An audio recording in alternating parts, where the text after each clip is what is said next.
A jury has convicted Theranos founder Elizabeth Holmes on criminal fraud and conspiracy charges. Holmes was accused of misleading investors and patients over her company's blood testing technology.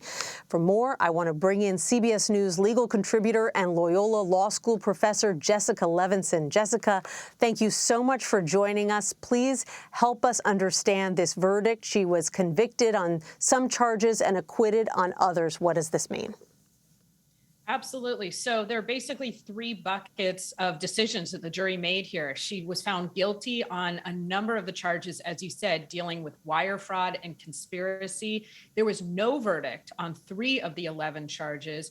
And then there was a not guilty for some of the other charges. It looks, this is breaking news, but it looks like based on a quick glance, that on a number of the charges where the jury found not guilty, where they said that the prosecution had not in fact proved their case beyond a reasonable doubt, that those dealt with wire fraud charges concerning patients, but that the jury found that Elizabeth Holmes was in fact guilty dealing with wire fraud charges with respect to the investors. I'm not yet clear if that's exactly how it broke down, but it's definitely a split verdict here. It shows, I think, how complicated this case was. It went on for months. The jury deliberated for days. It's not normal for a jury to deliberate. I think in the end it was 45 or 46 hours.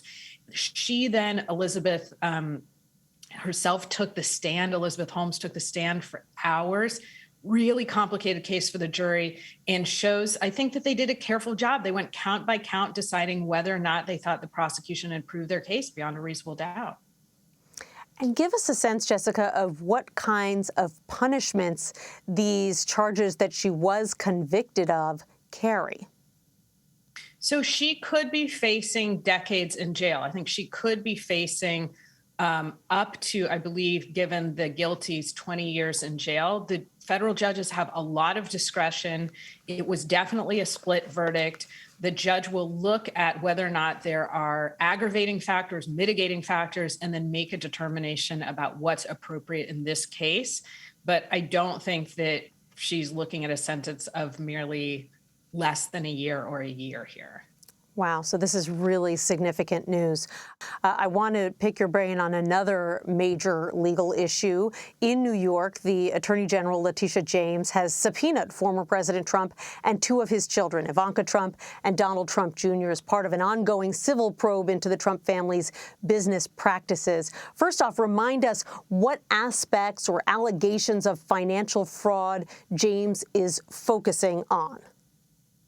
So these are really complicated investigations that I think boil down to something rather straightforward, which is, did former President Trump and or members of his organization, the Trump Organization, inflate the value of properties in order to get favorable loans and then deflate the value of properties in order to get favorable tax treatment? So basically, did you lie and say this property is worth a lot in order to try and get a loan from the bank? And then did you lie and say this property is worth not that much so that you didn't have to pay too much in taxes?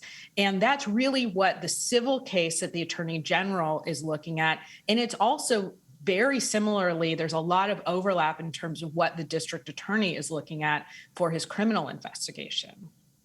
So what do these new subpoenas suggest about how far along the Attorney General's investigation is? It's sometimes difficult. I wish I could say it indicates exactly this. I know exactly where we are in the investigation.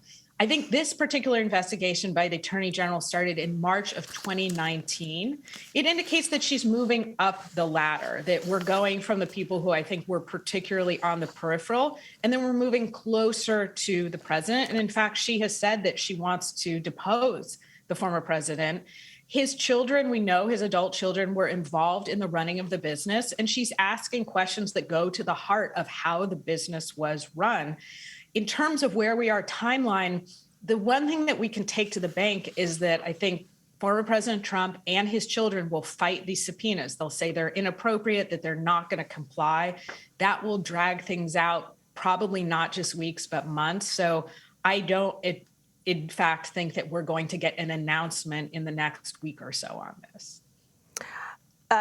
Obviously, the Trumps are taking legal action to try to stop these subpoenas. A former president has filed suit to try to get this investigation to come to an end. Last year, a judge forced one of his other sons, Eric Trump, to comply with another subpoena after he refused. So is that an indication of how successful, or rather unsuccessful, the president's efforts to bring this to a halt might be?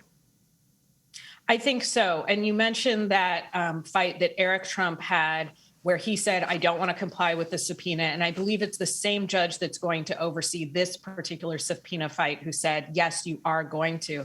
Former President Trump and his allies have a pattern of saying we're not going to comply with subpoenas, saying that they're overbroad, they're inappropriate. And it's often a delay tactic, and it's often, frankly, not successful. We've seen this happen in a number of different cases in a number of different areas. The Attorney General has certainly uncovered from an outside perspective, it looks like the Attorney General and the District Attorney have both uncovered enough information here that it would be hard to say these subpoenas are inappropriate. And I think that she will be able to move forward with them. The question is when. There are so many different investigations going on. You couldn't blame someone for being a little confused about who's investigating what. So remind us of the relationship between this investigation and the Manhattan District Attorney's Office, which is leading its own criminal probe into similar accusations.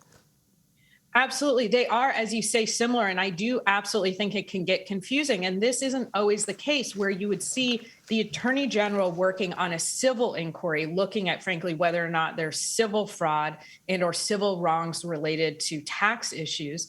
And then the District Attorney's Office looking at basically the same set of facts, but seeing if they rise to the level of criminal violations.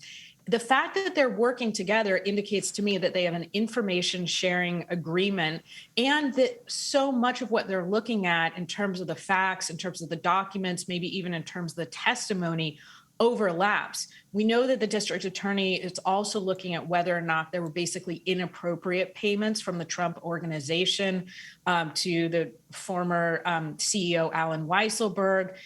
Regarding whether or not basically he was paid under the table and they avoided taxes.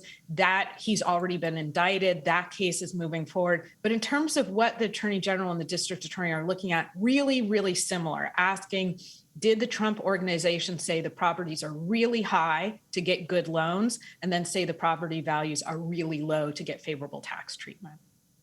That certainly would be illegal. Jessica Levinson, thank you so much for your analysis on all of these fronts. We appreciate it. Thank you.